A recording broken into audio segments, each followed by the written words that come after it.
Est-ce qu'on peut tous se lever un instant, s'il vous plaît, et prendre la main de la personne à côté de vous?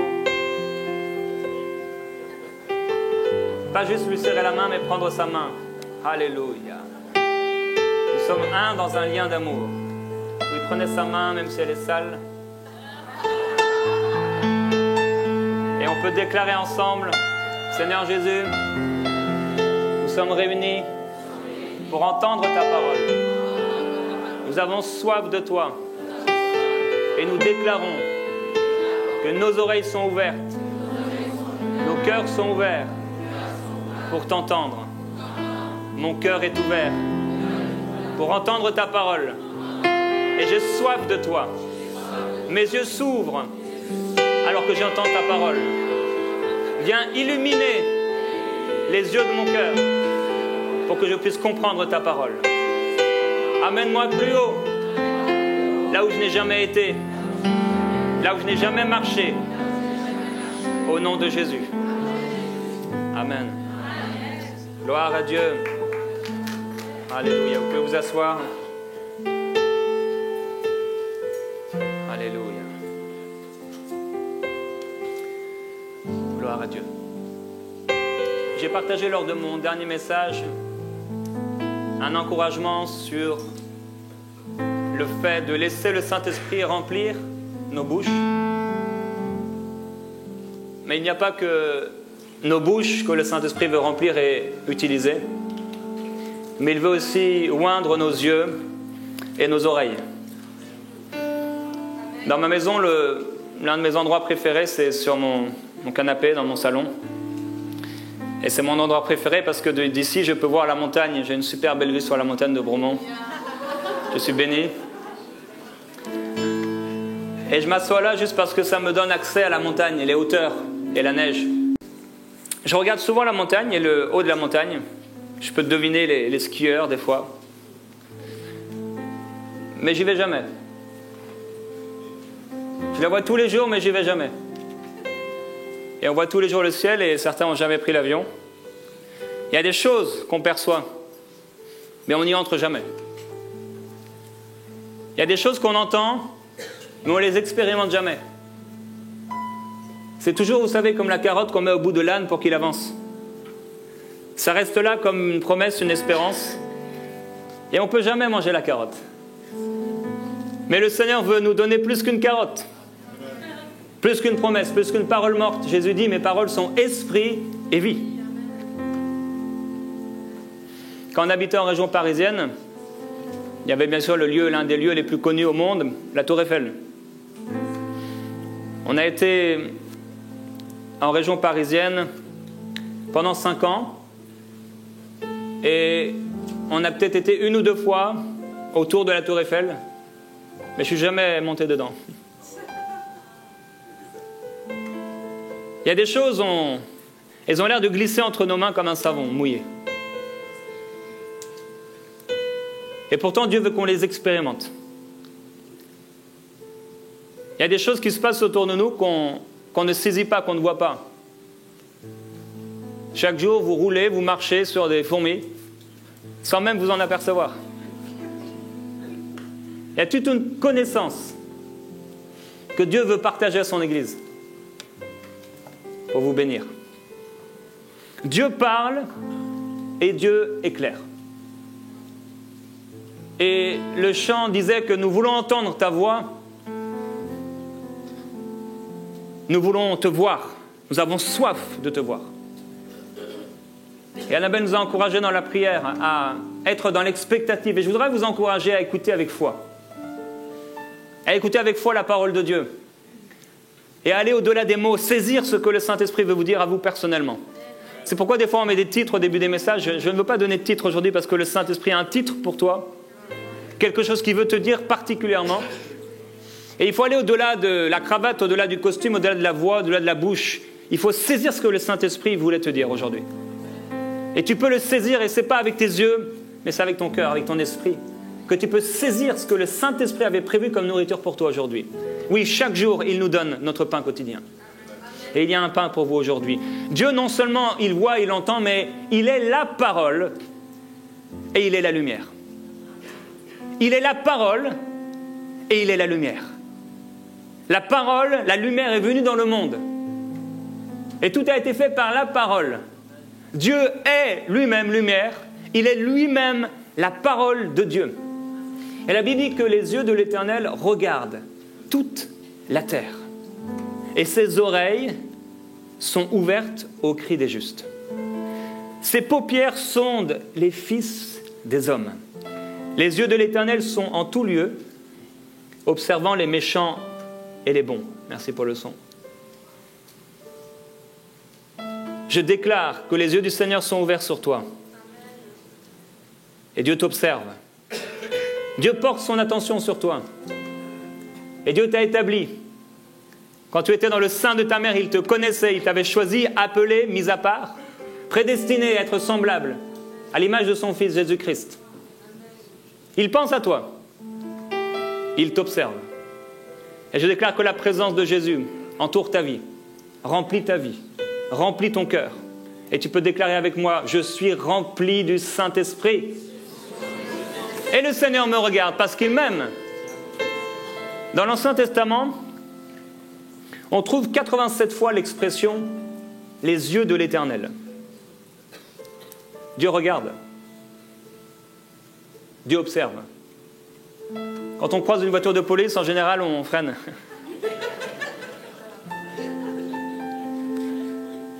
Mais Dieu, lui, il est tout le temps là.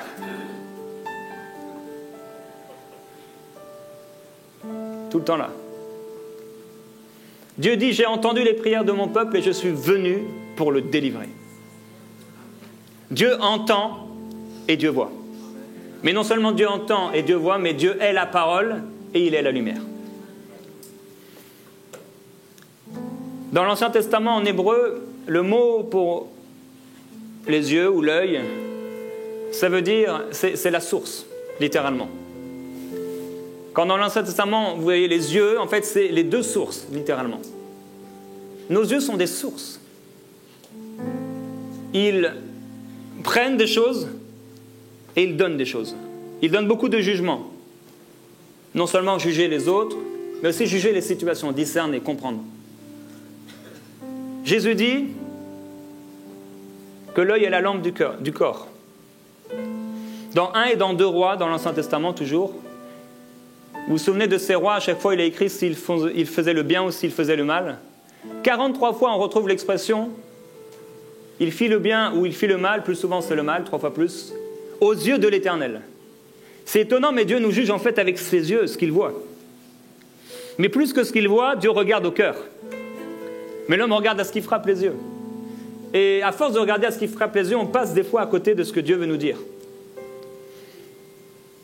Les yeux de l'Éternel parcourent toute la terre.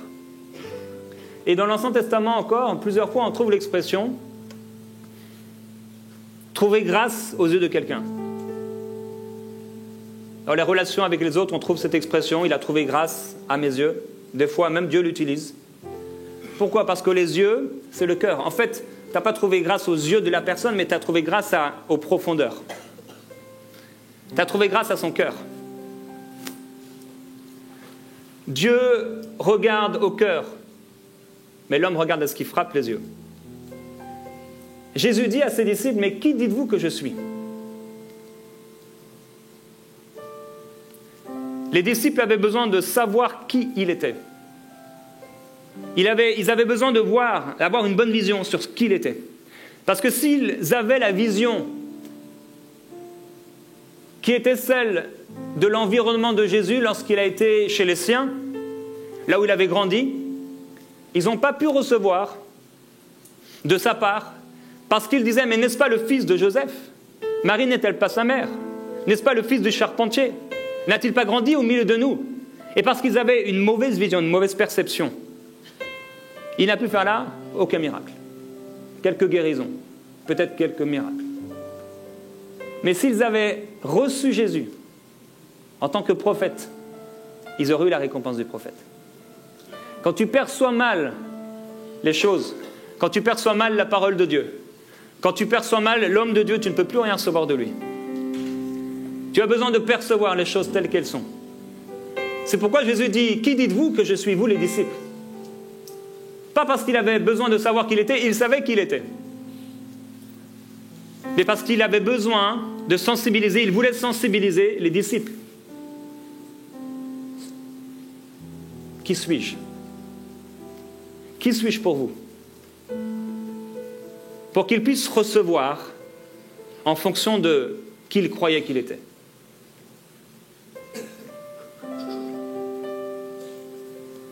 Notre œil est une façon, un moyen par lequel on juge les choses.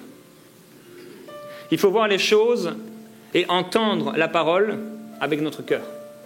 Il faut qu'on considère, qu'on observe, qu'on juge les choses par notre cœur, par la sensibilité spirituelle, le discernement spirituel, entendre et comprendre comme Dieu. Jésus dit donc que l'œil est la lampe du corps. Il dit, si ton œil est en bon état, tout ton corps sera éclairé, mais si ton œil est en mauvais état, ce sera les ténèbres.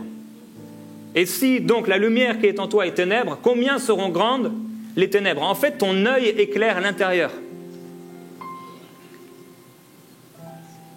Et dans le livre des Proverbes, il est écrit que l'esprit de l'homme est une lampe de l'Éternel, qui va jusqu'au plus profond de l'être, qui va sonder les profondeurs de l'être. Ton œil doit être éclairé. Ton œil doit bien voir. Ton œil doit percevoir. Ton œil doit comprendre. Ton œil doit être utilisé pour le bien. Tu dois voir, et la vision que tu auras va changer ta vie. Il est écrit, Jésus étant né à Bethléem en Judée au temps du roi d'Hérode, voici des mages d'Orient arrivèrent à Jérusalem et ils dirent, où est le roi des Juifs qui vient de naître? Car nous avons vu son étoile en Orient et nous sommes venus pour l'adorer. C'est parce qu'ils ont vu l'étoile qu'ils ont été adorés Jésus. S'ils n'avaient pas vu l'étoile, ils n'auraient pas pu l'adorer. C'est pourquoi Hérode n'a pas pu, et il leur a dit, mais renseignez-vous, et quand vous aurez vu, dites-moi le lieu. Dites-moi où ça se trouve. Parce que lui n'avait pas vu. Déjà, il ne savait pas, mais quand il a su, il avait une mauvaise vision. Ils ont dû voir. Ta perception, quand tu vois le Seigneur, ça t'amène, ça te pousse à l'adorer. Plus tu le connaîtras, plus tu verras des choses à son sujet. Et plus tu auras envie de l'adorer. Plus tu le connaîtras, plus tu entendras sa parole, plus tu verras, tu percevras, tu verras, tu discerneras qui il est. Plus tu le verras. Et plus tu auras envie de l'adorer. Plus tu auras envie de passer du temps avec lui. Il faut qu'on puisse le voir. Oui, je déclare que tu vois le Seigneur. Je déclare que tu commences à le percevoir. Tes yeux s'ouvrent sur qui il est. Et ton cœur est ouvert. Tes oreilles ouvertes. On dit de certaines personnes qu'elles sont visuelles, d'autres auditives. Certains, ce sont plus les images, les textes qui leur parlent. Certains lisent des livres et c'est comme ça qu'ils sont enseignés. D'autres aiment beaucoup plus écouter des prédications en vidéo, en audio. Quelle que soit la façon avec laquelle on marche, on fonctionne, ne vous limitez pas. Parce que Dieu veut vous faire voir et Dieu veut vous faire entendre. Ne laissez jamais quelqu'un vous mettre un couvercle. Ne laissez jamais quelqu'un vous dire « Toi, tu es ceci ou cela », alors que cette chose qu'il te dit, ce n'est pas toi. Et c'est contraire à ton appel. Tu dois refuser ces paroles qu'on a dites sur toi, qui n'étaient pas la vérité. Parce que tu dois marcher en lui et selon ton appel. C'est pourquoi Dieu dit à Jérémie, le prophète, lorsqu'il est jeune et qu'il entend son appel, il dit non, non, ne dis pas « je suis un enfant ». Il devait fermer sa bouche, comme on a vu Zacharie qui a dû fermer sa bouche. Parce qu'il devait protéger l'onction. Il devait garder cette chose si précieuse. Parce qu'il y avait un appel sur sa vie, un appel fort. Il y a un prophète qui s'appelle Jean dans le Nouveau Testament, le prophète ou l'apôtre Jean, mais il était prophète également. On va étudier rapidement trois prophètes. Et Jean était un prophète qui voyait et un prophète qui entendait. Et si vous prenez des notes, vous pouvez noter Jean, le prophète qui voit et qui entend. Le prophète qui voit et qui entend. Dans son épître, dans 1 Jean 1,1, il dit « Ce qui était dès le commencement, ce que nous avons entendu, ce que nous avons vu de nos yeux, ce que nous avons contemplé, que nos mains ont touché, concernant la parole de vie, car la vie a été manifestée et nous l'avons vue. Et nous le rendons témoignage. Oui, ils peuvent rendre témoignage parce qu'ils ont vu.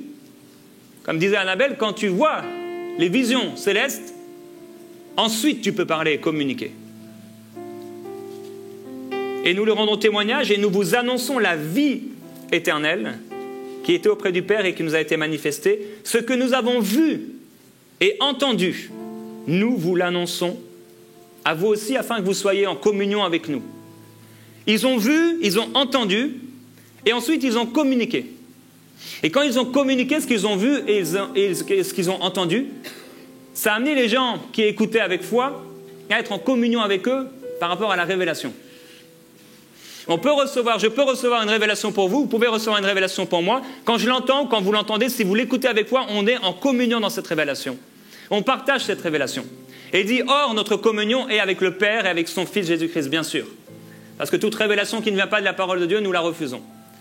Et il dit, et nous écrivons ces choses afin que notre joie soit parfaite. Il a eu besoin d'écrire ce qu'il avait vu et entendu, pour communiquer la grâce qu'il avait reçue. J'étais en Grèce, et vous verrez dans ma prochaine émission Go, ça se passe en Grèce, à Thessalonique ou à Athènes, je ne sais plus, l'une des deux villes. Je parlais avec un prêtre orthodoxe, et j'encourageais ce prêtre qui était habillé donc, comme un prêtre orthodoxe à faire des expériences avec Dieu. Et il disait, mais cette parole, il reprenait les Écritures en disant, mais on demandait aux gens, et on demandait à Jésus, montre-nous un signe. Et Jésus a dit, non, non, je ne vous donnerai pas de signe. Et il dit, moi, mon expérience et ma révélation, mon enseignement vient de l'Église avec un grand E. C'est l'Église, en fait, qui contrôle. Je lui ai dit, c'est étonnant parce que Jésus a dit qu'il allait envoyer le Saint-Esprit, que c'est lui qui m'enseignerait toutes choses. Je voulais l'encourager à faire une expérience avec Dieu. Beaucoup de gens ne font pas d'expérience avec Dieu. Mais Dieu veut que vous puissiez l'expérimenter. Comme disait un homme que j'aime beaucoup, boire une tasse de café, c'est une expérience. Aller au cinéma, c'est une expérience. Manger, c'est une expérience. La présence de Dieu, c'est une expérience. On doit expérimenter Jésus. Plus tu vas l'expérimenter, et comment tu vas l'expérimenter? Avec soif, avec faim. Il faut que tu aies faim, il faut que tu aies soif. Et si tu n'as pas faim, si tu n'as pas soif, tu dois déclarer le contraire. Je déclare régulièrement, je suis rempli du Saint-Esprit. Parce que je le suis. Mais j'ai commencé à déclarer il y a des années que je l'étais et que la présence du Seigneur m'accompagnait alors que je ne ressentais rien. Tu as besoin de déclarer ce que tu crois. J'ai cru, c'est pourquoi j'ai parlé. Tu veux voir cette chose, tu dois la parler, tu dois la déclarer. Ce que nous avons vu et ce que nous avons entendu, nous vous l'annonçons. Jean est le seul parmi les 12 disciples qui a vu Jésus sur la croix. Il est le seul d'entre eux qui a entendu Jésus dire « Tout est accompli ». Ce n'est pas étonnant que dans son épître, parce qu'il est le seul qui a entendu « Tout est accompli », il dit « Nous l'écrivons afin que notre joie soit complète, achevée, accomplie ». Il dit encore « Si nous confessons nos péchés, il est fidèle et juste pour nous pardonner de toute injustice et de tous nos péchés. » Il avait une vision du tout est accompli. Il dit encore un peu plus loin, Jésus est une victime qui a pris nos péchés, non seulement les nôtres, mais aussi ceux du monde entier. Il a vu Jésus entendu Jésus dire tout est accompli et ça lui a donné une révélation sur l'accomplissement. Il voyait tout entier, il voyait tout complet. Pour lui, il n'y avait rien de manquant, parce qu'il avait entendu la voix. Jean était celui qui s'approchait le plus de Jésus, au point où il se couchait sur la poitrine de Jésus. Pourquoi? Pourquoi il faisait ça? Ce n'était pas seulement le toucher. Vous savez, il y a les langages de l'amour. Ce n'était pas seulement le toucher. Parce que quand tu es sur la poitrine de Jésus, tu entends ses paroles. C'est pourquoi au dernier repas, quand Jésus dit que quelqu'un le livrera, Pierre dit à Jean, qui, la Bible dit, est assis juste à côté de Jésus, dis-lui de qui il parle. Et Pierre avait besoin de quelqu'un qui soit plus proche de Jésus pour entendre ce que Jésus avait à dire. Je ne sais pas si vous en avez assez que ce soit les autres qui vous racontent ce qu'ils vivent quand vous ne vivez rien. Je ne veux pas entendre les autres dire seulement ce qu'ils vivent, même si ça m'encourage. Je veux le vivre aussi. Je me souviens avoir été dans un pays dans le nord de l'Europe. Et dans ce pays, dans le nord de l'Europe, c'était un prédicateur qui m'accompagnait. Et c'était que des immigrés politiques. Et c'était des chrétiens. On était dans une petite église, mais elle était remplie à craquer. Et j'ai jamais vu une telle faim, une telle soif. Les gens n'avaient plus rien, mais ils avaient Jésus. Et tu pouvais ressentir l'expectative. Les gens se pressaient vers le devant, ils se serraient les uns les autres. Tellement il y avait faim, tellement il y avait soif. Moi, je suis toujours surpris de voir des chaises vides à l'avant. Je ne comprends pas, ça me dépasse. Je me souviens quand j'ai été voir Reinhard Bonnke, Copeland ou je ne sais qui, des gens que j'appréciais, j'ai tout fait pour aller au premier rang. Oh, ça change rien. Ça change quelque chose. Ça change quelque chose. Quand tu es loin, c'est possible que tu n'entendes pas. Quand tu es loin, c'est possible que tu sois distrait. En même temps, quand tu es loin, tu es tranquille. Personne ne sait si tu dors. Pierre a eu besoin d'entendre quelqu'un qui était plus proche de Jésus.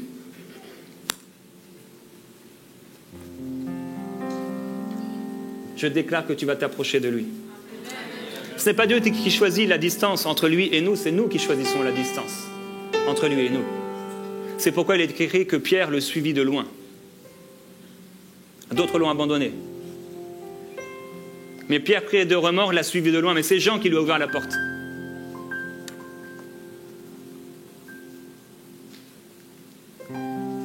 Vous connaissez l'histoire de Thomas? La Bible dit qu'il n'était pas avec eux quand Jésus vint. Et les disciples lui ont dit, mais nous avons vu le Seigneur. Mais Thomas a dit, mais moi, si je ne vois pas les marques, si je ne mets pas ma main, je ne croirai pas. Et Jésus apparaît et lui dit, mais ne sois pas incrédule, mais crois. On n'a pas besoin de voir pour croire. On croit d'abord sans avoir rien vu. Mais il dit aussi, suite à ce passage sur Thomas, Jésus dit, parce que tu m'as vu, tu as cru, heureux ceux qui ont cru sans avoir vu, ceux qui n'ont pas vu et qui ont cru. Et Jean écrit, mais ces choses ont été écrites afin que vous croyiez. En fait, on avait besoin de voir. Peut-être on ne l'a pas vu avec nos yeux, mais on a eu besoin de voir ce qui était écrit à son sujet. En fait, on est comme Thomas.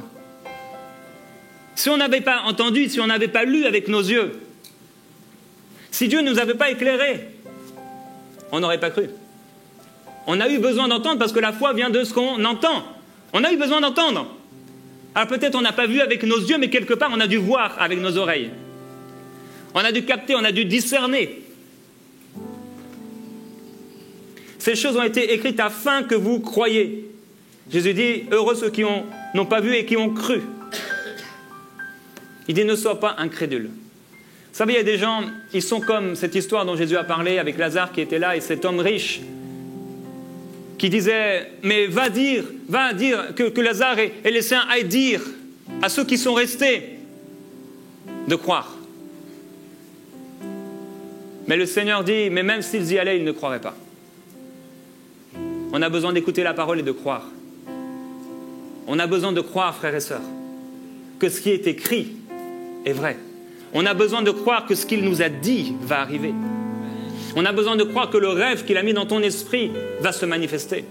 Si Dieu t'a dit quelque chose, elle va se passer. Mais si tu ne crois pas, elle ne se passera pas.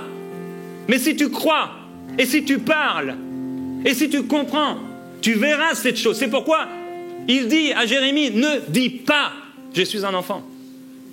Pour que tu ne viennes pas mettre d'obstacles entre ce que je t'ai dit et ta vie.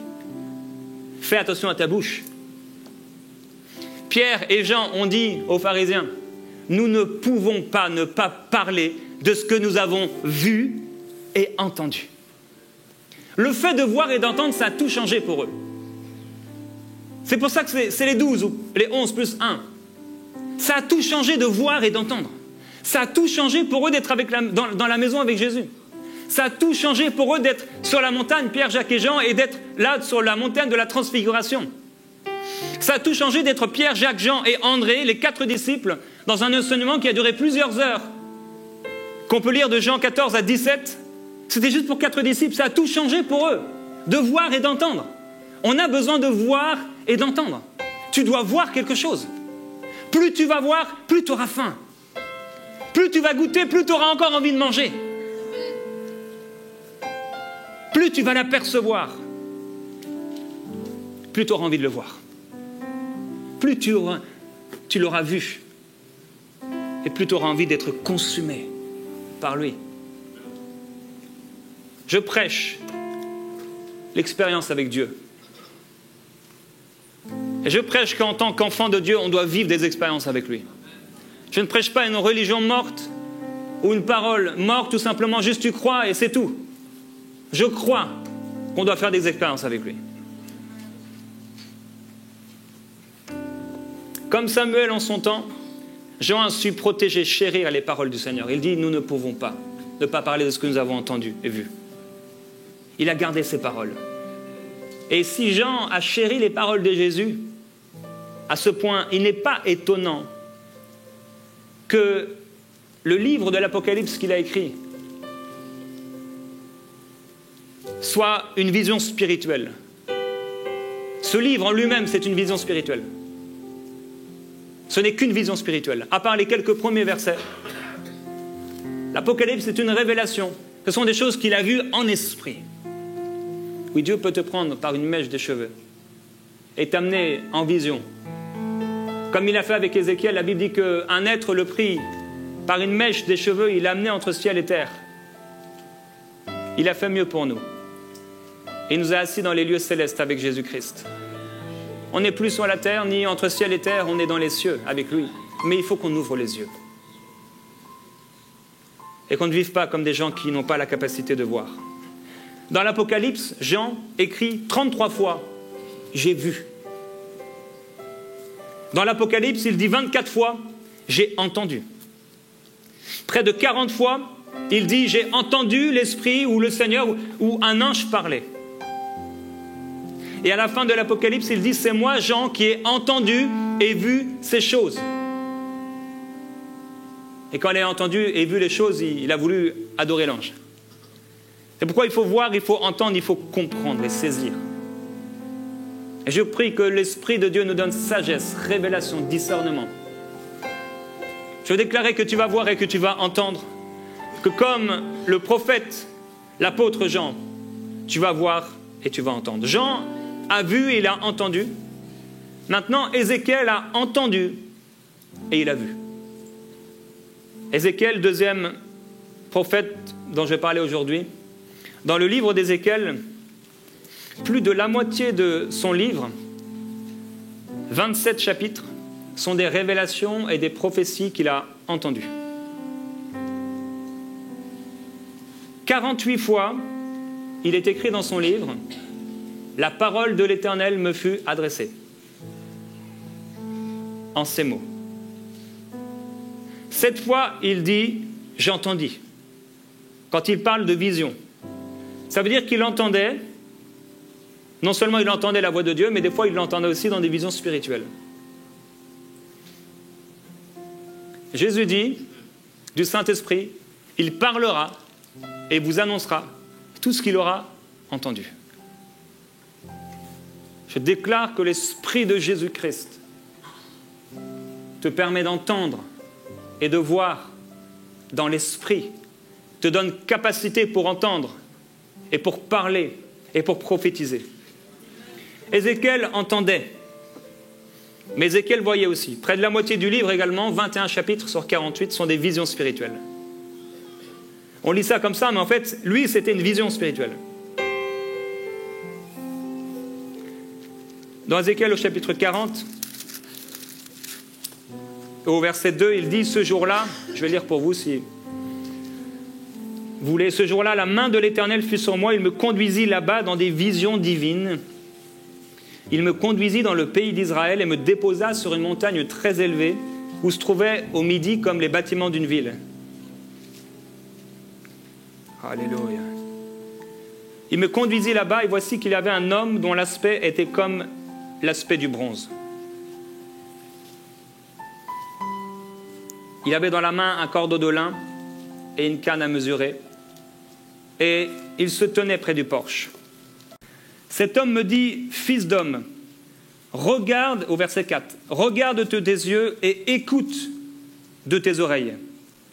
Regarde de tes yeux, écoute de tes oreilles, applique ton attention à tout ce que je vais te faire voir, car tu as été conduit ici pour regarder. Explique à la maison d'Israël tout ce que tu vas voir. Voilà un prophète de Dieu qui a été appelé par Dieu pour voir, regarder et pour écouter.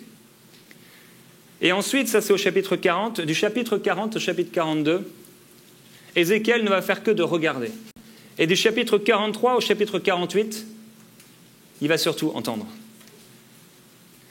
Il devait expliquer tout ce qu'il avait vu. Et Dieu dit, à la fin, s'ils ont vraiment honte de tout ce qu'ils ont fait, fais-leur connaître la configuration du temple, etc. Mets-les par écrit sous leurs yeux et qu'ils obéissent à cette configuration en parlant du temple. Ézéchiel a dû voir, il a dû entendre pour le peuple. Et Dieu dit que si ce peuple, qui en fait était désobéissant, si ce peuple a vraiment honte de sa situation, alors à ce moment-là, fais-leur connaître. Mets-leur par écrit sous leurs yeux.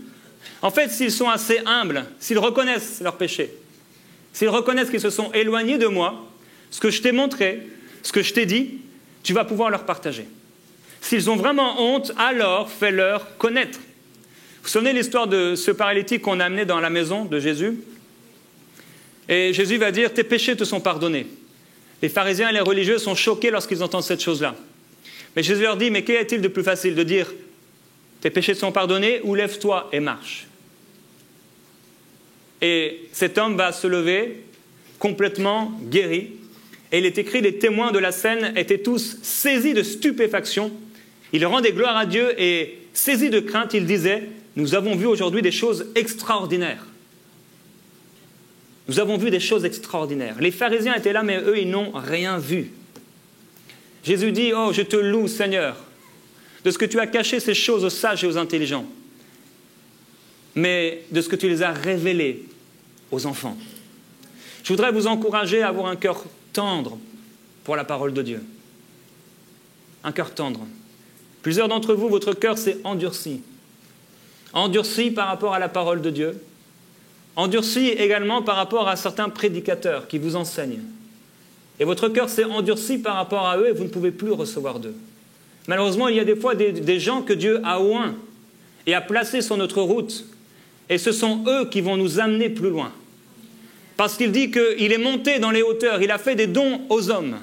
Le même qui est descendu, c'est le même qui est monté. Et il a fait des dons aux hommes pour le perfectionnement des saints.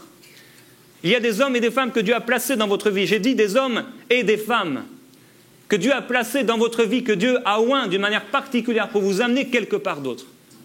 Je me souviens les premières années de mon ministère, j'avais 19 ans et je commençais à prêcher l'évangile et j'étais bloqué complètement derrière mon pupitre. Et j'avais un blocage sur moi. Je ne sais pas ce que c'était, mais j'étais bloqué. J'étais pris. Jusqu'à ce qu'un jour, j'aille dans une conférence d'Heidi Baker et que, touché par son ministère d'amour, il y avait une réunion qui avait été dédiée juste aux femmes. Le seul homme qui était là, c'était moi. Je m'étais caché au fond. Je n'étais pas déguisé, juste caché. Et quand la réunion a été terminée, je me souviens, elle est passée dans le couloir et j'étais assez proche d'elle et j'ai senti une vague me traverser. Elle était tellement imbibée de la présence de Jésus. Frères et sœurs, c'est ce qu'il faut qu'on vive ça. Il faut qu'on vive la présence de Jésus, la douceur de sa présence. Il veut nous faire vivre sa douceur. Il veut nous faire vivre sa présence. Vous savez, Dieu n'est pas radin. Je vous ai déjà raconté quand j'étais radin pour moi-même, quand j'étais adolescent, je pouvais avoir soif, comme j'ai soif en ce moment. En plein été, il faisait chaud. Et j'avais soif. Et j'allais dans le magasin. Et là, comme je ne buvais pas d'eau, ça aurait coûté moins cher. J'en buvais pas, je buvais que du soda. Je regardais le soda et je regardais le vrai coca et ça coûtait cher. Je regardais la petite bouteille de coca, mais c'était plus cher au litre que le coca avec une grande bouteille. Mais je n'avais pas soif pour boire une grande bouteille. C'était compliqué, j'étais radin. Vous savez que Dieu, il vous fait boire, il vous dit même buvez gratuitement, sans rien payer. Pourquoi vous fatiguez pour ce qui ne nourrit pas? Pourquoi vous fatiguez-vous pour ce qui ne rassasie pas? Pour ce qui n'abreuve pas? Vous savez que Dieu n'est pas radin. Dieu veut vous remplir et vous immerger dans sa présence. Ce n'est pas pour quelqu'un d'autre, c'est pour nous. C'est pour nous. Il dit, celui qui croit en moi, des fleuves d'eau vive couleront, jailliront en fait, de son esprit. Ça ne va pas jaillir une fois. Oh, le Saint-Esprit m'a touché. Oh, vous savez, le frère, le Saint-Esprit l'a touché. Il a fait oh, moi j'étais un peu choqué, je me suis un peu éloigné. Oh Seigneur, merci d'avoir béni frère Untel quand il a parlé en langue une fois il y a 17 ans. Dieu veut te remplir.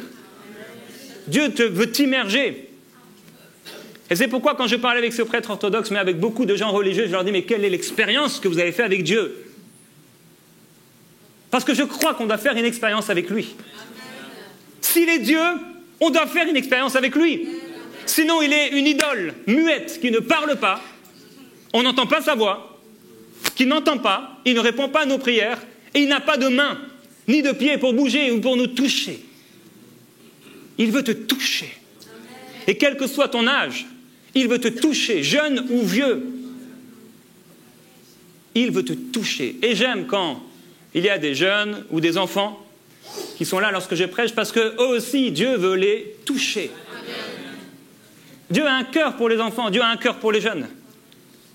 Il cherche, parce que les jeunes sont attaqués par la société, par le Dieu de ce siècle, qui veut les accaparer le plus tôt possible pour les lier, les bloquer et les rendre esclaves, pour qu'ils ne voient pas resplendir le Seigneur de gloire. Mais il n'en sera pas ainsi dans ma maison, il n'en sera pas ainsi dans cette église, parce qu'à cause de nos prières, et à cause des hommes et des femmes qui chaque matin ici sont là en train de prier, et à cause de ces nuits de prière et de tout événement de prière qu'il y a lieu ici ou dans nos maisons respectives, ils seront gardés, ils seront protégés. Ils sont mis à part pour Dieu. Et le sang de Jésus est sur nous et sur nos maisons. Et comme le sang de Jésus, le sang de l'agneau, était sur le linteau des portes du peuple d'Israël et protégé contre l'ange exterminateur, j'applique le sang de Jésus sur ma maison, afin que l'ange exterminateur ne la touche pas. Et c'est pourquoi on n'entendra pas un cri dans ma maison, on n'entendra pas un pleur dans ma maison, parce que le Saint-Esprit vit en moi, et parce que le sang de Jésus est sur moi, il est sur ma maison. Oui, si l'on t'attaque, cela ne viendra pas de moi, dit le Seigneur. Mais quiconque t'attaquera tombera à cause de toi. Et toute langue qui s'élèvera en justice contre toi sera convaincue de méchanceté. Les langues qui s'élèvent contre toi, mais tu as une langue aussi pour prophétiser, pour proclamer, pour déclarer les choses que le Saint-Esprit met dans ton cœur. S'ils ont honte de ce qu'ils ont fait, alors tu leur feras connaître. Il est écrit, c'est pourquoi je leur parle en parabole. Jésus disait, parce qu'en voyant, ils ne voient pas. En entendant, ils n'entendent pas et ne comprennent pas. Et alors s'accomplit cette prophétie d'Ésaïe, vous aurez beau entendre, mais vous ne comprendrez pas. Vous aurez beau regarder, mais vous ne verrez pas. C'est tellement terrible d'entendre et de voir un prédicateur prêcher pendant 1 heure et rien comprendre. C'est horrible d'être à l'église et d'entendre un message et de ressortir avec rien. C'est pas normal. C'est pas normal. Si tu viens dans ce lieu qu'on appelle l'église, c'est-à-dire l'ensemble des frères et des sœurs, dans un environnement quelque part, dans une région, c'est pour entendre et c'est pour voir. C'est pour être touché. Tu dois ressortir avec une parole du Saint-Esprit.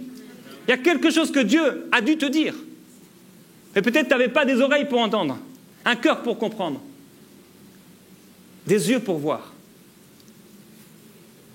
La foi, c'est l'élément indispensable pour recevoir les choses qui viennent de Dieu. Sans la foi, il est impossible d'être agréable à Dieu. Et c'est par la foi qu'on reçoit les choses qui nous sont promises. Il envoie sa parole et sa parole les guérit. Il dit, ils se sont bouchés les oreilles, ils ont fermé les yeux de peur que leurs yeux ne voient, de peur que leurs oreilles n'entendent. Mais heureux sont vos yeux parce qu'ils voient. Oui, je le déclare. Heureux sont vos yeux parce qu'ils voient. Et vos oreilles parce qu'elles entendent. Il dit, je vous le dis en vérité, beaucoup de prophètes ont voulu voir ce que vous voyez et entendre ce que vous entendez. Beaucoup de prophètes. Et on n'a pas à regretter de ne pas avoir été au temps de Jésus-Christ, même si ça aurait été fabuleux. Maintenant, il n'est plus à côté de nous. Ou il n'est plus dans la maison, là-bas, avec Pierre, Jacques et Jean, pendant que nous, on est tout seuls dans notre maison. Il vit en nous. Il vit en nous. Oui, je suis le temple du Saint-Esprit. Je peux expérimenter la présence de Dieu. Je dois expérimenter la présence de Dieu. Combien de fois j'étais dans des réunions, « Oh Seigneur, s'il te plaît, sois avec nous. » Il est déjà là. Et je ne veux pas dire qu'on ne doit pas prier ce genre de prière, c'est bon. C'est le cœur qui parle plus que les mots. Mais il est déjà là. Quand tu commences à te mettre en accord avec sa parole, et quand tu commences à avoir soif et faim pour vivre une expérience avec lui, je t'assure, il va te toucher. Oh, je me souviens, quand j'ai entendu cet homme, ou plutôt lu à propos de cet homme, il disait, j'étais arrivé à une telle faim de Dieu, que je lui ai dit, Seigneur, si ce n'est pas toi qui descends, c'est moi qui monte. C'est devenu mon expérience. J'avais une telle faim, il y a quelques années, une telle faim, une telle soif, que j'ai prié ces prières, non pas en photocopiant, mais parce que c'était maintenant devenu, parce que j'avais lu quelqu'un avoir une telle soif. Quand j'ai lu qu'on pouvait avoir une telle soif, ça a créé quelque chose en moi. Ça s'est connecté à ma propre soif et j'ai dit, Seigneur, si ce n'est pas toi qui descends, c'est moi qui monte. Je me souviens sur mon lit en pleurant, en criant, Seigneur, si c'est juste ça la vie chrétienne, je préfère partir. Si c'est juste ça, je veux sentir ta présence. Sur le coup, il ne s'est rien passé. Quelques jours plus tard, il a commencé à descendre sur moi, me toucher d'une manière extraordinaire dont il ne m'a même pas permis encore d'en parler. Très peu de personnes sont au courant. Mais c'est tellement puissant. Et je ne sais pas ce que je ferais sans lui. Il est devenu comme quelque chose, une nourriture dont j'ai besoin. Chaque jour. J'ai besoin de sa présence. Manifeste. J'ai besoin de la ressentir dans mon corps. J'en ai besoin. J'ai besoin de mettre ma tête sur son côté. Je me suis trop approché, comme Obélix. Il m'a fait tomber dedans.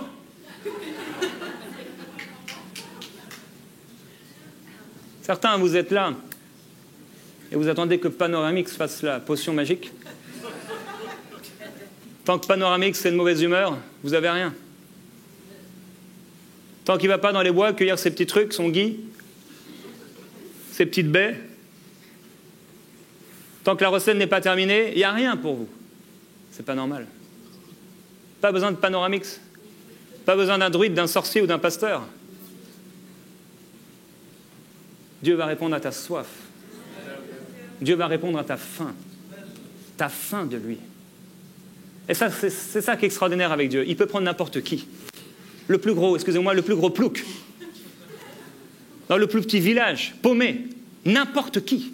Comme disait quelqu'un, il passera au-delà d'1 million de personnes pour toucher quelqu'un qui a soif.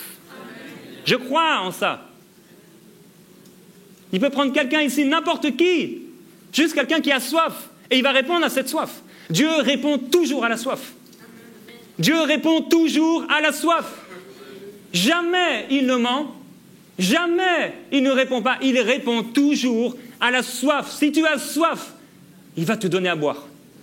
Si tu as soif un peu, il te donnera un peu. Si tu le vois comme le fils de Joseph, il te donnera selon ce que le fils de Joseph peut faire. Mais si tu le vois comme l'agneau immolé, son sang va venir sur toi. Si tu le vois comme le prince de paix, la paix, sa paix va venir sur toi. Si tu le vois comme le Dieu de gloire, sa gloire va venir sur toi. C'est pourquoi Moïse a dit, mais Seigneur, fais-moi voir ta gloire. Seigneur, tu ne m'as pas montré avec qui j'allais aller. Tu ne m'as pas montré, j'ai besoin de voir avec qui je vais aller. Dieu lui dit, il y a un ange puissant qui va aller devant toi. Et Moïse dit, non, non, Seigneur, pas l'ange puissant. Même s'il est grand, même s'il est glorieux, même s'il est puissant. Seigneur, un ange ne me suffit pas. Seigneur, fais-moi voir ta gloire. Fais-moi voir ta gloire. Seigneur, saisis-moi avec ta gloire. Remplis ma vie de ta gloire. Remplis mon esprit de ta gloire. Remplis ma maison de ta gloire. Remplis ma bouche de ta gloire. Fais-moi voir ta gloire. Je veux la voir, l'expérimenter. Je veux pouvoir parler de toi et pas d'un livre qui est mort. Je veux plus devoir apprendre des versets par cœur. Non. Je veux que ça devienne une réalité. Être moi-même un verset. Je veux devenir parole. Vie, esprit. Pour que quiconque entende ma voix, en réalité entende ta voix. Que quiconque me voit, en réalité te voit. Que partout je passe, la faim, la soif, l'atmosphère que je dégage amène ta présence à toucher les vies, à toucher les cœurs, sans même que j'ai besoin de parler.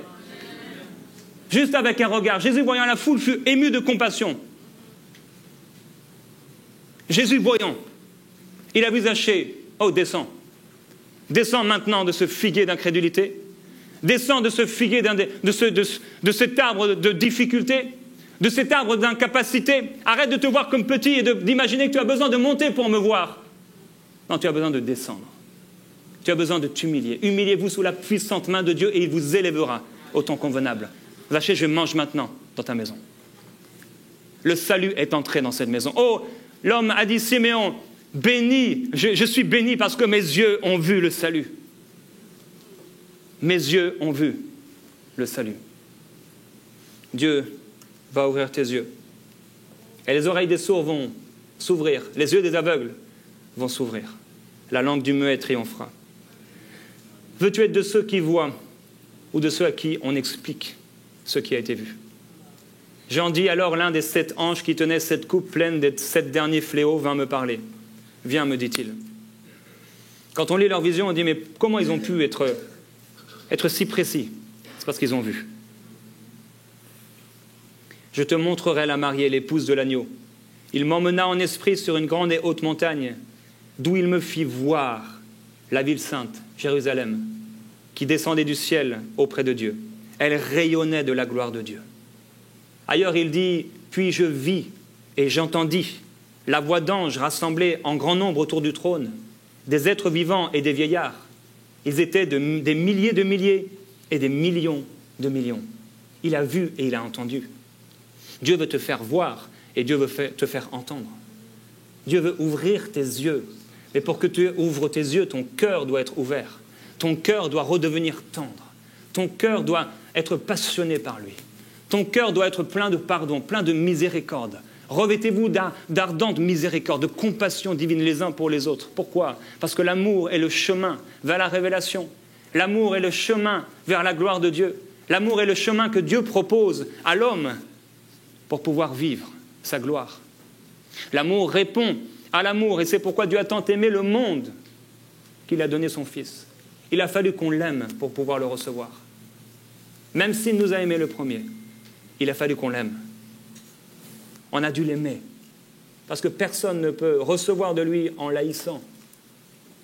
Personne ne peut recevoir le salut par la haine qu'il aurait eu de lui. On a eu besoin d'aimer. On a besoin d'aimer. Ézéchiel est un prophète qui va surtout entendre. Jean, lui, d'abord, il voit plus qu'il entend. Ézéchiel, lui, il entend plus qu'il voit. Mais les deux, ils voient et ils entendent. Ils voient et ils expliquent. C'est pourquoi la bouche d'Ézéchiel a été consacrée, au point où même il était régulièrement muet, comme Zacharie, par une expérience surnaturelle, et non pas par une incapacité physique due à une maladie. C'était surnaturel. La gloire de Dieu était tellement dans sa bouche que régulièrement dans sa vie, il a dû être muet. Dieu a dû fermer sa bouche à cause de la gloire qui était en lui, afin que ça ne s'étiole pas, que ça ne se perde pas. Il dit jusqu'à ce que l'homme vienne à moi, j'étais muet. Mais quand le rescapé arriva, alors ma bouche, Dieu ouvrit ma bouche. Il dit, je mets mes paroles dans ta bouche pour que tu leur dises. Il devait protéger l'onction. Tu peux libérer par ta bouche l'onction. Tu peux libérer par ta bouche des paroles. Tu peux libérer par ta bouche des hommes. Tu peux libérer par ta bouche des âmes. Par ta bouche, tu peux libérer. Par ta bouche, tu peux faire le bien. La vie et la mort sont au pouvoir de la bouche. Quiconque l'aime en mangera les fruits. Tu dois parler. Tu dois déclarer. Tu dois dire. Parce que la vie et la mort sont au pouvoir de tes paroles. Tu dois parler la vie. Qu'est-ce que tu veux voir de Dieu? Déclare-le. Qu'est-ce que tu veux devenir? Parle-le. J'ai cru, c'est pourquoi j'ai parlé. C'est bien de croire, mais il faut parler. La foi, elle, à elle seule, ne fera rien. Il faut que tu crois, mais aussi que tu parles.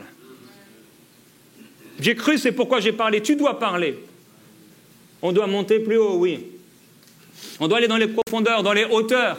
On doit aller sur cette montagne qu'on a vue pendant longtemps, mais maintenant, on ne veut plus seulement la voir, on veut marcher dessus. On va aller dans l'auteur parce que c'est une chose de la voir, mais c'est une autre chose que de voir depuis la montagne. La vision est beaucoup plus grande, beaucoup plus haute. Les grandes maisons ont l'air toutes petites tout à coup. Les êtres humains insignifiants, devant la hauteur que Dieu nous permet de partager. La prière est cette chose qui va nous amener dans les révélations. La prière, c'est cette chose qui nous fait monter plus haut. Je déclare que tu vas devenir un homme, une femme de prière comme jamais auparavant. Si ton cœur est ouvert, que tu vas entrer dans ces révélations surnaturelles que l'Esprit de Jésus-Christ partage avec ceux qui l'aiment, avec ceux qui ont soif. Que la présence du Seigneur Jésus intense sera ton partage. Que la gloire du Seigneur Jésus-Christ se manifestera de plus en plus sur ta vie. Et que même si tu n'avais pas soif jusqu'ici, il y a une soif qui naît en toi. Il y a quelque chose qui avait été éteint mais qui maintenant reprend vie. Dans le nom du Seigneur Jésus-Christ, non, le feu ne s'éteindra pas. Non, je n'éteindrai pas le lumignon qui fume. Même si c'était juste un petit lumignon, Dieu souffle dessus aujourd'hui. Il souffle sur toi. Et ça va t'amener à une telle gloire. Ça va remplir ta bouche, ça va remplir ton cœur. Ça va tellement remplir ta bouche que tes paroles dans ta langue ne suffiront pas. Tu devras parler en d'autres langues, selon ce que l'Esprit te donnera d'exprimer. Tu vas proclamer, prophétiser, déclarer des choses extraordinaires et voir la présence de Dieu. Tu vas commencer à percevoir, ressentir la présence divine et angélique autour de toi parce que ta bouche est remplie de sa gloire. Oui, la terre est remplie de la gloire de Dieu, mais ta bouche doit être remplie de la gloire divine. À quoi ça servirait que la terre soit remplie de la gloire de Dieu sans que je sois touché par cette gloire, sans que ma bouche ne soit touchée par la gloire de Dieu? Jérémie est un troisième prophète. 40 fois dans son livre, il dit « La parole de l'Éternel me fut adressée en ces mots ». Plus de 150 fois, il dit « Ainsi parle l'Éternel ». 150 fois, il dit « Ainsi parle l'Éternel ». Ou encore dans d'autres traductions, « Voici ce que dit l'Éternel ». Tu ne veux pas entendre Dieu parler? À quel point tu veux entendre le « Ainsi parle l'Éternel » ? Au bout d'un moment, on a eu peur. C'est devenu dans les courants même évangéliques parce qu'il y a eu des excès, etc. Alors maintenant, on a dit non, on ne va plus dire c'est Dieu qui m'a dit. Non, ainsi parle l'Éternel. Si Dieu t'a parlé, dis-le. Si Dieu t'a parlé, tu peux dire que c'est Dieu qui t'a parlé. Si Dieu t'a donné un message pour l'Église, tu diras ainsi parle l'Éternel.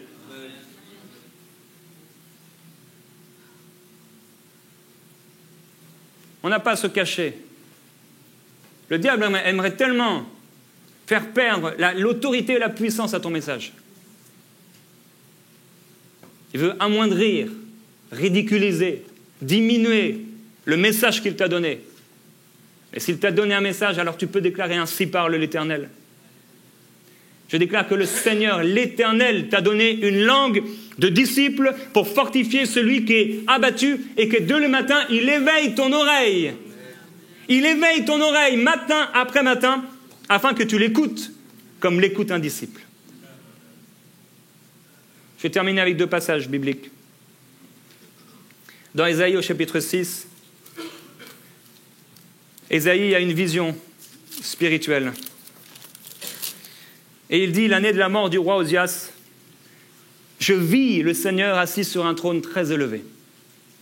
Et les pans de sa robe remplissaient le temple. Il y avait des séraphins au-dessus de lui. Ils avaient chacun 6 ailes. 2 dont ils se couvraient la face, 2 dont ils se couvraient les pieds, et 2 dont ils se servaient pour voler. » Hier, j'étais interpellé. Pourquoi ils se sont cachés la face? Quand tu es si proche de la gloire de Dieu, il y a des choses, c'est tellement fort. Mais aussi quand tu es proche de la gloire de Dieu, et quand Dieu commence à te partager sa gloire, c'est plus toi qu'on doit voir. Ils se cachent la face. Et ils criaient l'un à l'autre, « Saint, Saint, Saint est l'Éternel des armées. Toute la terre est remplie de sa gloire. » Oui, le fleuve de Dieu est rempli d'eau. Et alors les soubassements du temple commencèrent à frémir.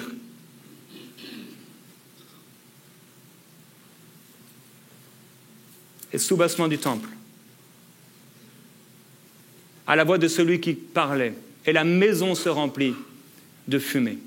Et Ésaïe, devant cette vision, va dire « Mais malheur à moi, qui suis un homme aux lèvres impures, et qui habite un peuple dont les lèvres sont impures, parce que mes yeux ont vu le roi. » Mais l'un des séraphins, alléluia, vola vers moi.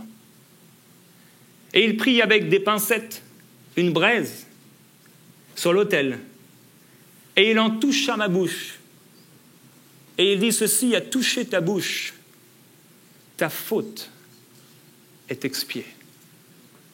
Ta faute est expiée. J'aimerais te dire que ta faute est expiée. Ésaïe a vu la gloire de Dieu, mais il était conscient de ses lèvres impures. Conscient, c'est au point où David, le grand chantre, celui que Dieu utilisait pour sa bouche et pour les choses qui en sortaient, a dit « Je veillerai sur ma conduite, de peur de pécher par ma langue. Je me suis enfermé dans un complet silence, sans prononcer une parole. Mon cœur brûlait en moi, mes pensées s'embrasaient, mais j'ai fini par parler. Ô Éternel, fais-moi savoir quand finira ma vie. Fais attention à ce que tu dis dans les moments de difficulté. Fais attention à ce que tu exprimes quand ça va mal. Fais attention à ta bouche. Fais attention à ce que tu dis. » Il fallait que le feu de Dieu touche les lèvres d'Ésaïe pour que sa bouche soit purifiée. Et quand sa faute a été expiée, quand le feu a touché sa bouche et que sa faute a été expiée, alors il a entendu une voix: « Qui enverrai-je » Et il a dit « Me voici, envoie-moi. Je viens pour faire ta volonté. » Et il dit « Tu diras à ce peuple, écoutez mais ne comprenez pas, regardez mais n'en apprenez rien. Endurcis ses oreilles et bouche-lui les yeux de peur qu'il ne voie de ses yeux, n'entende de ses oreilles, ne comprenne avec son cœur, qu'il ne se convertisse et ne soit guéri. » Et le prophète va dire « Mais jusqu'à quand, Seigneur? On n'est plus dans ce temps. » Il a ouvert nos oreilles, il a ouvert nos yeux, et celui qui a dit « Me voici » est déjà venu.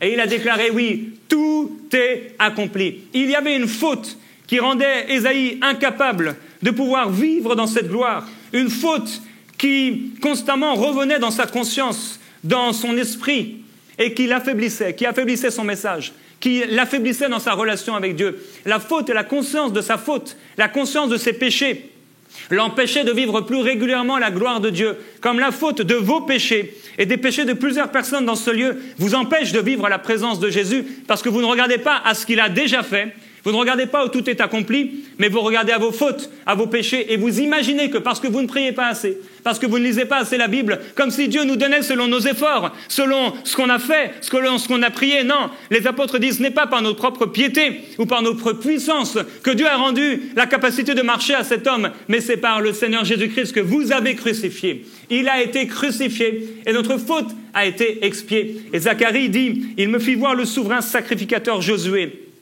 debout devant l'ange de l'Éternel, et Satan debout à sa droite pour l'accuser. Je termine avec ce passage. L'Éternel dit à Satan que l'Éternel te réprime, Satan. N'est-ce pas lui qui a choisi Jérusalem? Et n'est-ce pas là un tison arraché du feu? Que l'Éternel te réprime, Satan. Or, Josué, le sacrificateur, était couvert d'un vêtement sale et se tenait debout devant l'ange. Aujourd'hui, l'Esprit de Jésus-Christ veut t'innocenter, veut te purifier, veut à nouveau expier ta faute, veut que dans ta relation avec lui, tout ce que tu as pu faire de mauvais soit oublié et effacé, libre par amour pour toi. Je ne me souviendrai plus de tes péchés.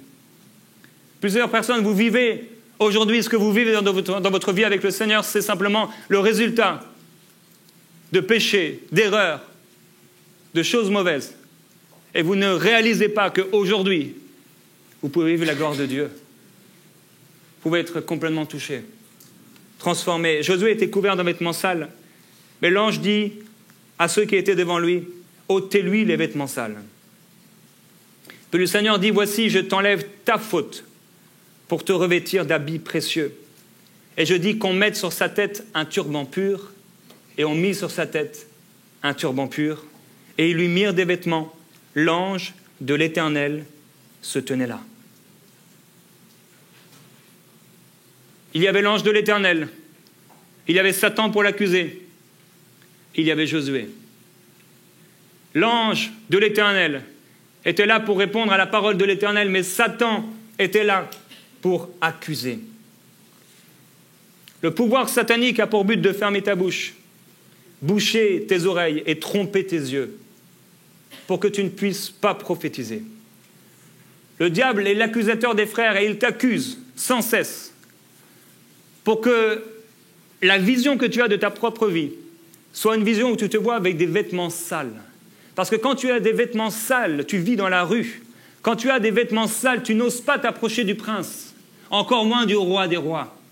Quand tu as des vêtements sales, tu as tes yeux fixés sur tes péchés, sur tes problèmes, et ça t'empêche de t'approcher de lui, parce que tu dis, moi j'ai des vêtements sales. Et comme les lépreux, à l'époque, tu te tiens loin du peuple, parce que tu es lépreux.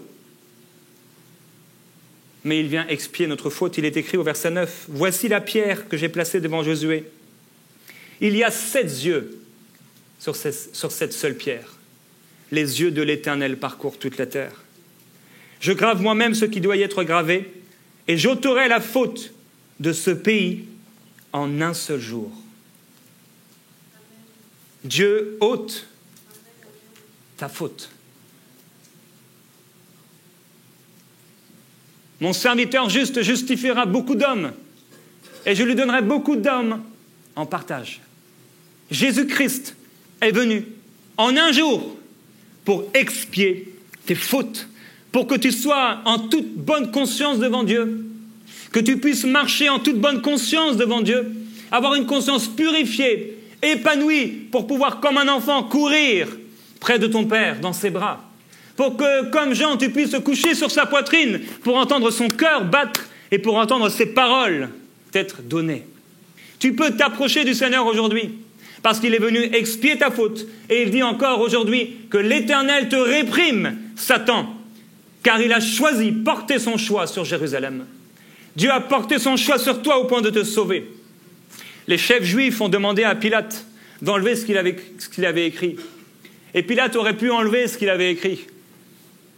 Il aurait pu enlever ce tableau, cette chose, mais les paroles, personne ne peut les effacer. Elles volent dans les airs, avec l'oiseau ailé. Il est écrit, ne maudis pas le roi même dans ta pensée, et ne maudis pas le riche dans la chambre où tu couches. Car l'oiseau du ciel emporterait ta voix, l'animal ailé publierait tes paroles. Plusieurs personnes d'entre vous, vous avez maudit, vous avez parlé, et vos paroles ont exprimé des choses mauvaises. Vous avez maudit au lieu de bénir, et cette bouche et les paroles que vous avez prononcées, elles continuent de voler dans les airs. Et vous devez vous repentir auprès du Seigneur de ce cœur qui vous a fait parler ainsi. Jésus dit, ce n'est pas ce qui entre dans la bouche qui souille l'homme. Et vous savez combien dans cette génération on fait attention à ce qu'on mange? Il y a du bio partout, ça coûte 3 fois plus cher, mais les gens le mangent et ils ne savent pourtant même pas comment ça a été fait. Combien de fois vous lisez les ingrédients d'un produit maintenant? Il y a des gens qui ne font que ça. Tout ce qu'ils mangent, ça doit être sondé en profondeur.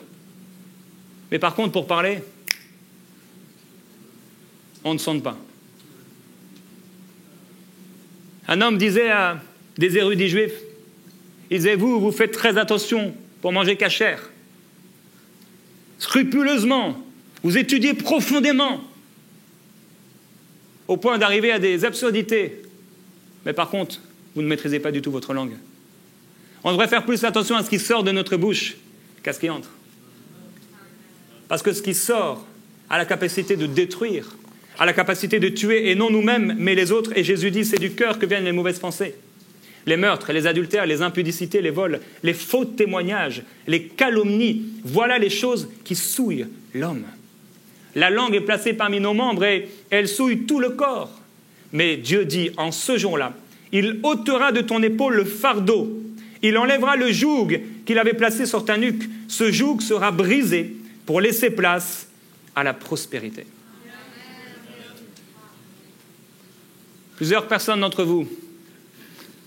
1, vous avez maudit par vos paroles des gens, autorité spirituelle ou pas, et l'Esprit de Dieu vous pousse à vous repentir sincèrement. 2, vous vous êtes maudit vous-même. Vous avez parlé contre vous-même, contre ce que vous êtes, alors que Dieu avait dit des choses à votre sujet. 3, vous avez maudit des situations, vous avez maudit votre appel. Vous avez maudit la capacité qu'avait Dieu de vous utiliser. Et aujourd'hui, vous êtes amoindri en autorité, en puissance, parce que vous avez maudit votre appel, vous avez maudit votre destinée, et vous avez maudit en disant « Seigneur, je ne suis qu'un enfant ». Mais Dieu dit « Ne dis plus, ne dis plus, ne dis plus que tu ne peux pas, ne dis plus que ce n'est pas possible, ne dis plus que ça t'est impossible ».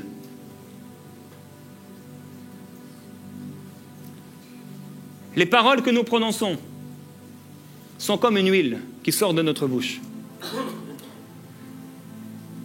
Satan a cette autorité d'accuser. Et les accusations dans nos vies sont comme une huile grasse qui descend sur la vie de l'homme. Certaines personnes, vous avez été 4 accusés.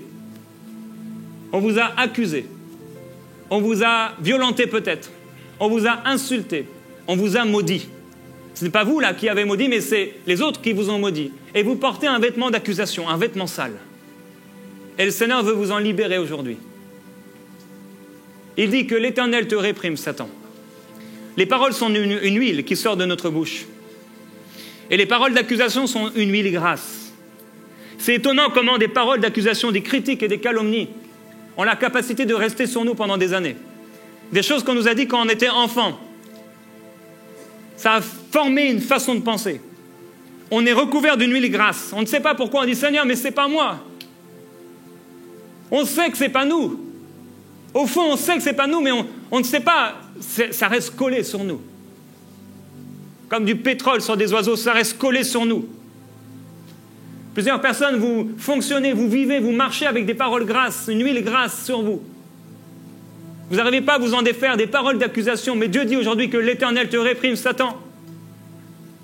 Dieu aujourd'hui te libère de ces paroles d'accusation, de ces malédictions qui ont été portées à ton égard, des choses qui ont été dites à ton sujet et qui ont formé en toi une pensée qui est fausse. Des propres paroles, peut-être, tes propres paroles, ont amené une huile grasse sur toi et tu vis constamment avec ce vêtement sale.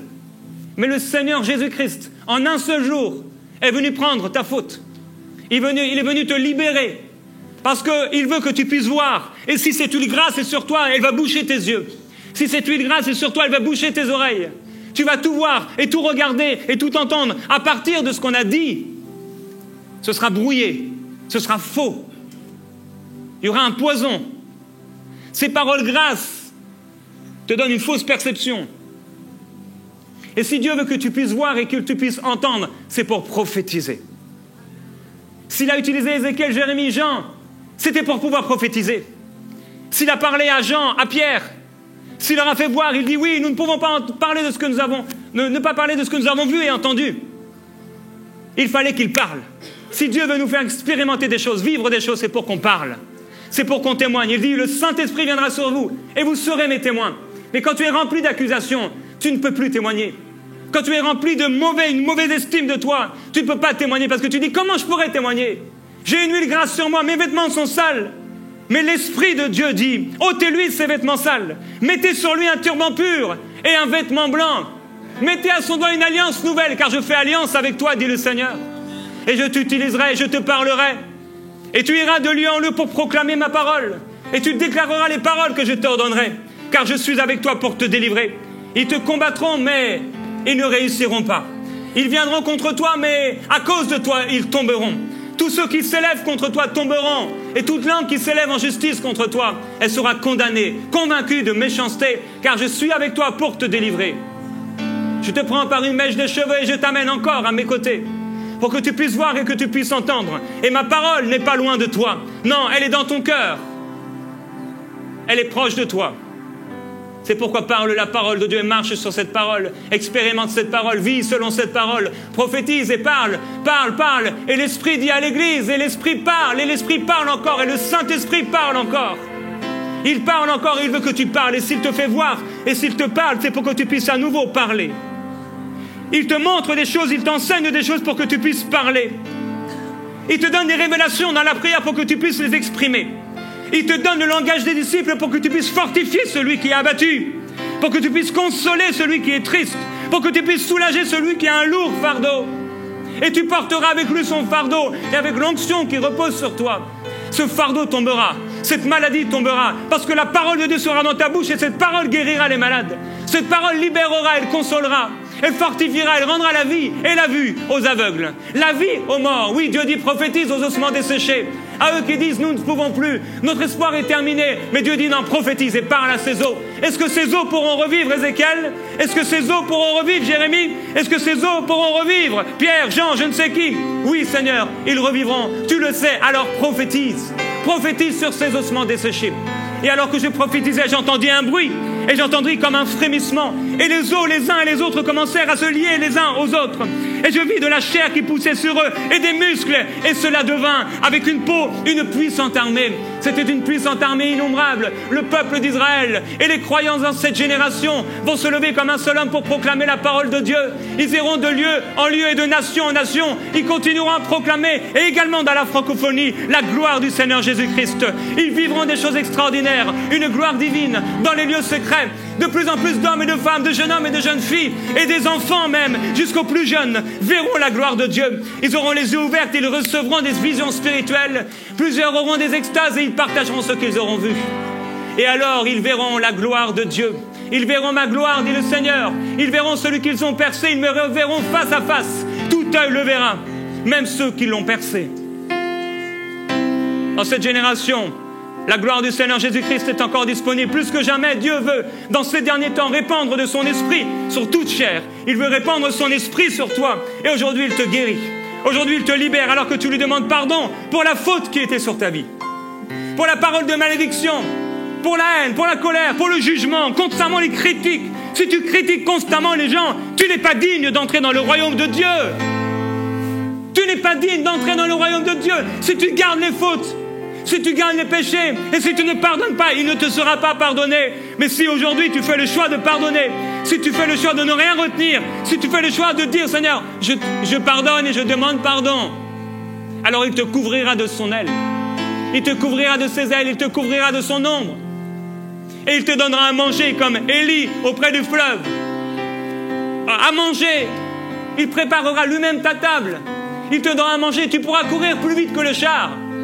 Tu pourras courir plus vite que les chars. Tu iras plus loin que les hommes. Plus loin que ce que tu aurais fait dans le naturel. Parce que l'Esprit de Dieu est sur toi. Oui, Gédéon fut saisi par l'Esprit de Dieu. Samuel fut saisi par l'Esprit de Dieu. Pierre fut saisi par l'Esprit de Dieu. Jean fut saisi sur l'île de Patmos par l'Esprit de Dieu. Et Dieu encore saisi aujourd'hui dans cette génération. Il va te saisir par le Saint-Esprit. Et tu ne seras plus jamais la même personne. Mais si tu as soif, où est ta soif, peuple de Dieu? Où est ta soif, mon frère, ma sœur? Où est ta soif? Où est ta faim? Où est ta faim, Église? Où est ta faim? Où est ta faim? Parle et ouvre la bouche. Exprime une parole, j'ai cru. C'est pourquoi j'ai parlé. Ne te tais point, mais parle. Parce que j'ai un grand peuple dans cette ville. Prends courage, garde la foi. Lève-toi et ne te tais point. Tu leur diras mes paroles et tu leur annonceras. Tu déclareras mes paroles, tu ne t'arrêteras pas. Personne ne pourra te fermer. Personne ne pourra t'arrêter. Personne ne pourra fermer ta bouche. Parce que l'accusateur des frères a été précipité. Il a été précipité, l'accusateur des frères, livré en spectacle lorsque Christ a triomphé de lui par la croix. Le sang de Jésus est sur ta vie. Le sang de Jésus est dans ta bouche. Le sang de Jésus te recouvre. Il a fait de toi le temple du Saint-Esprit. Tu es devenu le temple. Tu es devenu son temple. Tu es devenu son habitation. Il dit, mais quelle maison allez-vous me bâtir dans laquelle je pourrai habiter? Il a fait de nous son temple. Et il faut que de son temple sorte encore sa parole. Oui, la parole de Dieu sortira de ce temple. La parole de Dieu sortira de ce temple. Mais qu'est-ce que cela, n'est-ce pas un tison arraché du feu? Oui, il t'a arraché du monde pour t'amener dans le royaume de Dieu. Il t'a arraché du monde pour proclamer sa parole. Il t'a arraché du monde et il t'a sauvé. Oh, il t'a pardonné, il t'a libéré. Il a mis sur ta tête un turban pur pour que tes pensées soient pures. Du miel dans ta bouche. Il te fait manger le rouleau pour que tu parles et que tu prophétises. Il remplit ton esprit de sa gloire.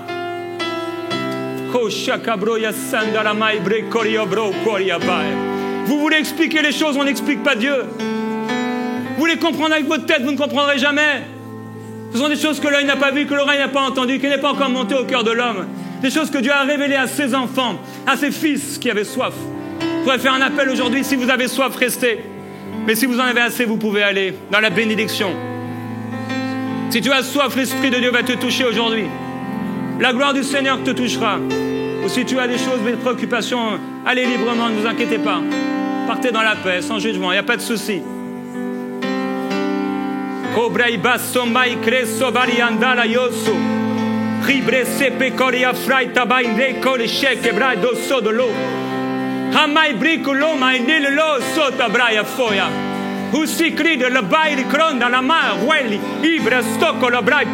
C'est le temps, c'est le temps, c'est le temps. Aussi ils disent, oh la vision qu'il a est pour des temps lointains. Mais Dieu dit, non, non, toute vision que je donne est pour maintenant. Si tu veux entrer dans cette nouvelle saison, approche-toi ici. Je veux faire cet appel. Si vraiment dans ton esprit tu es interpellé, si l'Esprit de Dieu t'a interpellé particulièrement, une nouvelle saison, c'est par la foi, c'est pas par les yeux, c'est par la foi, c'est pas par la tête, c'est par la foi.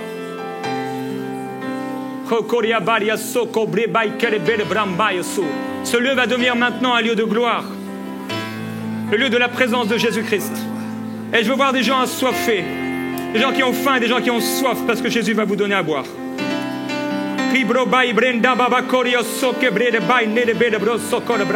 Toutes choses viennent d'en haut du Père des Lumières, chez lequel il n'y a aucune ombre de variation. Alléluia. Rien n'est caché devant celui devant lequel nous devrons rendre des comptes, mais tout est mis à nu devant lui. Alléluia.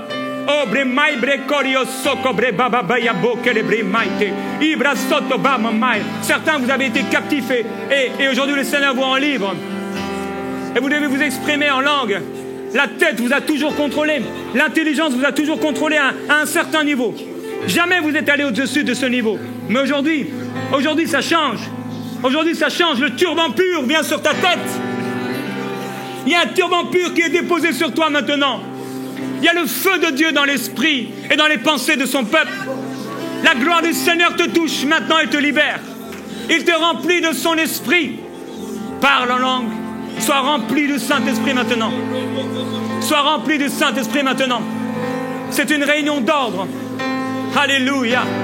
Parce que c'est une réunion dirigée par l'Esprit de Jésus-Christ. Il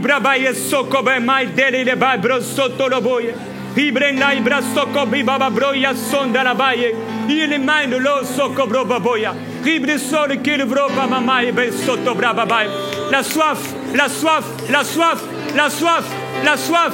Il y a cet homme qui a dit et il a crié, Seigneur, aie pitié de moi. Il y a une soif, il y a une faim. Peut-être c'est un cri en toi. Il y a quelque chose qui doit sortir, qui a été limité, contrôlé, dominé par l'intelligence, par l'accusateur des frères. Il a voulu te freiner, il a voulu t'arrêter. Mais Dieu dit encore que l'Éternel te réprime, Satan. Il vous a choisi. Il vous a établi pour que vous portiez du fruit, que votre fruit demeure et que votre joie soit complète. Père, remplis du Saint-Esprit ton peuple. Oh broya froke beria baye sokoro bro beberia babarianda sokoro bro ye sokori deria.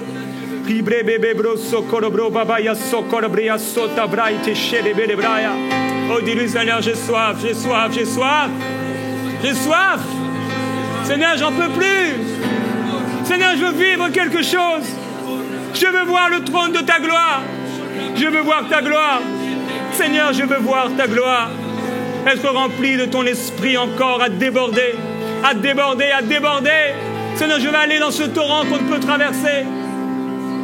Être saisi par toi. Que la gloire de Jésus-Christ vous remplisse et vous inonde. Que la gloire de Jésus-Christ remplisse vos cœurs. Que la gloire du Seigneur vous remplisse et vous inonde. Dans une dimension nouvelle. Une dimension nouvelle. La gloire de Jésus-Christ. Quelqu'un reçoit maintenant. Il y a des cœurs qui s'ouvrent. C'est parfois long à ouvrir un cœur. Mais il y a des cœurs qui s'ouvrent maintenant. Il y a des cœurs qui commencent à croire. Je ne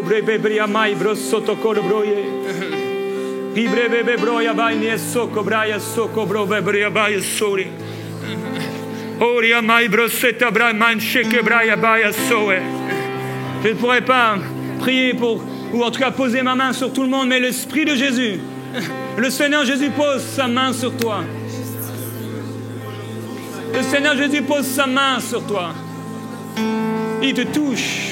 Maintenant, il crie mai bobo soto, il bri bai bebe soko, il bri baba mama bobo boye.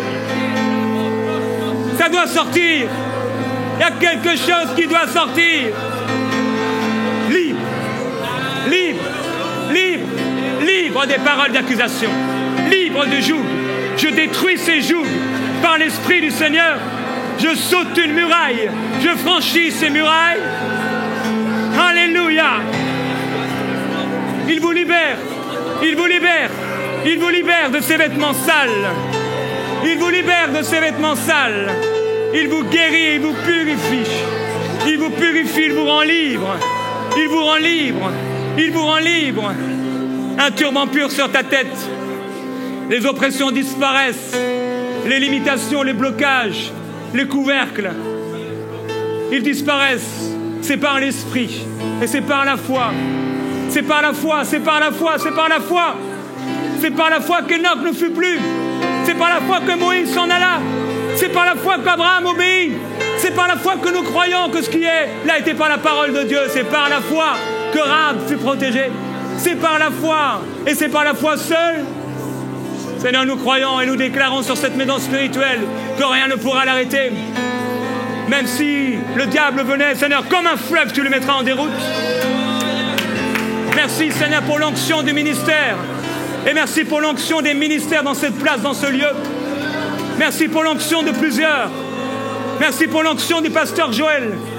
Seigneur, de cet apôtre de la foi. Merci, Père, nous le bénissons. Nous le bénissons et nous croyons en cette onction que tu as mise sur lui. Merci pour pasteur Mathilde, Seigneur Jésus-Christ. Merci pour chaque pasteur, chaque ministère, les apôtres, prophètes, évangélistes, enseignants, pasteurs. Nous les bénissons. Merci pour ceux qui travaillent dans l'ombre. Merci pour les serviteurs, les servantes. Nous les bénissons. Nous bénissons ton peuple. Ton peuple est béni. Et je bénis ce peuple de ta part, Seigneur. Je déclare qu'il va y avoir des temps de visitation. Comme j'ai vécu, Seigneur, ils vont le vivre. Ils vont le vivre dans une telle dimension de soif et de faim. Dans une telle dimension de faim, de soif, que leur vie va être consumée, transformée, changée. Changée. Il y a des péchés qu'ils ne vont plus se faire. Il y a des addictions qui ne seront plus.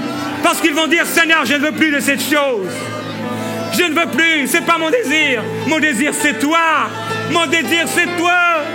Mon désir, c'est toi. Oh oui, relâche, Seigneur, ta gloire. Proclamai brecaria socobria braitore coriende. L'Esprit de Dieu te fortifie maintenant. L'Esprit du Seigneur te fortifie. Toi qu'on avait mis à part, toi qui avais été rejeté, toi qui as été abandonné, il a été méprisé, abandonné pour toi. Il a été accusé pour toi. Tu n'es pas abandonné, tu n'es pas accusé, tu n'es pas rejeté, tu es aimé, chéri par ton Père. Il t'aime d'un amour éternel. Oui, pour toi, je donne des hommes à ta place. Alléluia. Oui, mon serviteur juste justifiera beaucoup d'hommes. Je lui donnerai beaucoup d'hommes en partage. Il a été brisé pour nos iniquités. Et le châtiment qui nous donne la paix est tombé sur lui. Il a été brisé pour tes iniquités. Il a été brisé pour tes iniquités. Et le châtiment qui te donne la paix est tombé sur lui. Oui, homme de douleur et habitué à la souffrance. L'homme devant qui on éloigne sa face. Il n'avait plus l'apparence d'un homme. Ce sont nos souffrances qu'il a portées. Jésus-Christ, nous te glorifions et nous t'adorons. Oui, Seigneur, nous couvrons nos faces. Ce n'est pas nous, Seigneur, mais c'est toi. Ce n'est pas nous, mais c'est toi. Ce n'est pas nous, mais c'est toi. Et c'est pour toi. Non plus ma volonté, mais ta volonté. Non plus mes distractions, Seigneur, non. Mais ton appel. Non pas ma volonté, mais ta volonté. Non pas mes pensées, mais tes pensées. Non pas mon agenda, mais ton agenda. Non pas mon propre amour, Seigneur, petit, mais ton amour. Jésus-Christ, ton amour et ta gloire sur nous. Tu remplis aujourd'hui du Saint-Esprit. Le peuple a faim, le peuple a soif. Le peuple a faim, le peuple a soif, et le peuple sera abreuvé, il mangera, il sera rassasié. La chambre de prière, le lieu secret, est le lieu dans lequel le Seigneur t'attend. C'est là, dans le lieu secret, qu'il te verra, qu'il te rendra. Il t'appelle dans le lieu secret. La faim, la soif, c'est comme quelqu'un qui cherche du travail. Il sait qu'il a besoin de ce travail. Il sait qu'il a besoin d'argent pour vivre. Alors le lundi, il regarde les offres d'emploi. Il envoie ses CV, des lettres de motivation. Il prend son temps. Il prend du temps. Le mardi, il regarde encore. Le mercredi encore. Et le jeudi, même s'il a regardé pendant 3 jours, il regarde encore. Le vendredi et le samedi, chaque jour. Et il continue jusqu'à ce qu'il ait un travail. Quelqu'un qui a soif, le lundi, il prie. Le mardi, il cherche encore. Le mercredi encore. Il devient presque au point d'être désespéré. Et le jeudi, l'Esprit de Dieu le remplit. Le 3e jour, le tombeau se vide. Le 3e jour, il voit un ange. Et il voit le Seigneur face à face. Oh, Siblia Babalio, Kilia Babablo Boboyo Soto, Kilia Babamlo Korio Setelia Babaya. Tu as été trop limité, mais tu vas courir et tu vas être expressif. Kamra Sebeblo Boba Kuliera, ici Mamamblo Polo Sokolete. J'enlève ton joug de dessus tes épaules. Alléluia, j'enlève les oppressions. Les esprits méchants quittent les corps, les pensées, les chambres, dans le nom de Jésus-Christ. Oh glorieux Jésus-Christ. Oh brobai breba koria sote breba babaya. Tu as cru que c'était impossible. Tu as cru que c'était impossible, mais Dieu dit c'est possible, ça va arriver. Arrête. Comme Jérémie, ne dis pas. Ne dis pas je ne peux pas. Ne dis pas je suis pauvre. Ne dis pas je suis gros. Ne dis pas je suis moche. Ne dis pas je suis trop petit. Ne dis pas je suis mal aimé. Ne dis pas, mais parle. Dis la parole de Dieu. Je suis riche. Je suis beau. Mes pieds sont beaux. Je suis aimé de mon Père. J'ai la parole de Dieu dans ma bouche et dans mon cœur. Je suis rempli du Saint-Esprit. Les fleuves d'eau vive coulent en moi. Et beaucoup d'hommes sont transformés. Beaucoup de femmes sont touchées par l'amour de Dieu. À travers ma vie, j'ai les dons spirituels, la parole de connaissance, la prophétie, le discernement des esprits. Je marche dans les dons. Le fruit de l'esprit se manifeste avec abondance en moi. Je suis bienveillant, je suis patient. Je suis bon, je suis rempli d'amour. Oh, je suis doux, je suis humble de cœur. Je refuse ce vêtement sale, il n'est plus à moi. J'ai un vêtement nouveau, un vêtement de louange. Alléluia. Glorieux Jésus-Christ. La gloire de Jésus-Christ s'étend sur toi. Sois rempli du Saint-Esprit.